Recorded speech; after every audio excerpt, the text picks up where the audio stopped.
গাছের নিচে দাঁড়িয়ে সুর দিয়ে বিশাল আম গাছ ঝাঁকিয়ে দিল এক হাতি। মুহূর্তেই গাছ থেকে ঝরতে শুরু করলো পাকা আম।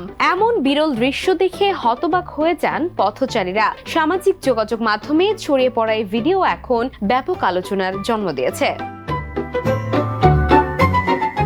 ভিডিওতে দেখা যায় ভারতের কোনো এক গ্রামীণ সড়কের পাশে দাঁড়িয়ে থাকা একটি বড় আম গাছের কাছে আসে একটি হাতি। এরপর সুরো শরীরের শক্তি ব্যবহার করে গাছটি বারবার ঝাঁকাতে থাকে।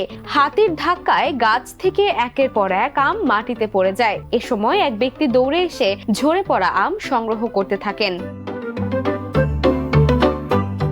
ভিডিওটি ছড়িয়ে পড়ার পর নেটিজেনদের মধ্যে নানা প্রতিক্রিয়া দেখা গেছে। কেউ হাতির বুদ্ধিমত্তার প্রশংসা করেছেন, আবার কেউ হাতি ও মানুষের কাছাকাছি বসবাসের কারণে সম্ভাব্য সংঘাতের ঝুঁকির বিষয়টিও তুলে ধরেছেন।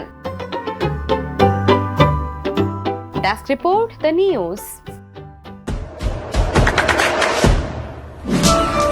দেশে দেশে সবার সাথে, দ্য নিউজ।